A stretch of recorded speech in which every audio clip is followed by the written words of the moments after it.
Hello, welcome to Edu physics classes. আজকে আমরা electric field এবং ইলেকট্রিক ফিল্ড লাইন্সের উপর মানে ফিল্ড লাইন্সের প্রপার্টির উপর ডিপেন্ড করে প্রবলেম সলভ করবো, যেটা খুবই ইম্পর্টেন্ট। এগুলো দিয়ে অন্য প্রবলেমও সলভ করতে পারবে।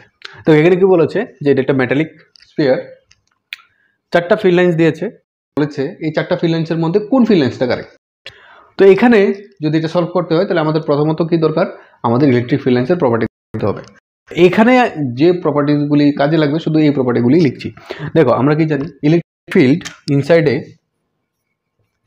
Electric field inside a metallic conductor is zero. এটা আমরা জানি প্রপার্টিজের মধ্যে electric field lines always makes 90 degree with the surface of the conductor.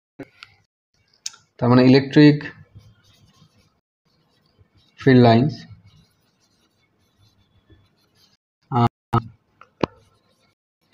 always perpendicular to the surface of the conductor.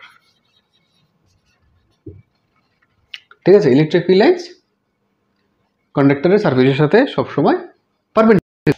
তো প্রথমত দেখো, ইলেকট্রিক ফিল্ড যেহেতু ইনসাইডে হলো মানে মেটালিক কন্ডাক্টর হয়, তার মানে কোনো ইলেকট্রিক ফিল্ড থাকবে না, ইলেকট্রিক ফিল্ড লাইন্স থাকবে না। ইলেকট্রিক ফিল্ডই নেই তাহলে ফিল্ড লাইন্স করতে আসবে। তাহলে দেখো, তার মানে এখানে যে এই দুটো দেওয়া হয়েছে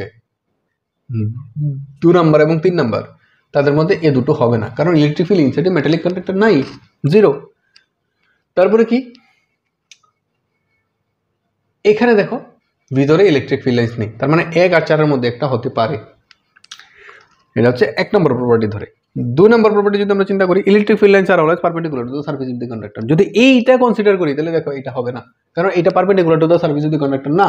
তাহলে কোনটা perpendicular to the surface of the conductor? এইটা। তাহলে আমার 4টা কারেক্ট।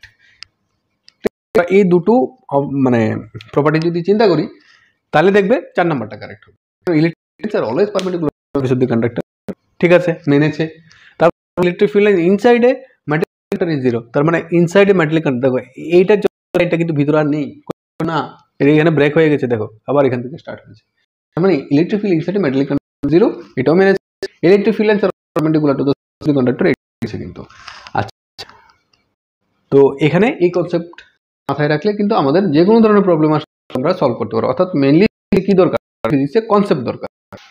এখানে আরো জিনিস আসতে পারে। দেখো, মেটালিক হোল হোক বা সলিড হোক, চার্জেসগুলি কোথায় থাকবে? সারফেসে থাকবে। কেন সারফেসে থাকবে? কারণ ইলেকট্রিক কন্ডাক্টরের ভিতরে যে থাকবে সে সবসময় একটা ল্যাটারাল প্রেশার কেন পাবে? Due to repulsion between similar charge. তো যখন রিপালশন পেতে থাকবে তখন চার্জগুলি কি চাইবে? যে একটা ম্যাক্সিমাম এরিয়া বা দূরে যেতে চাইবে, ম্যাক্সিমাম এরিয়া অকুপাই করে রাখার চেষ্টা করবে সে।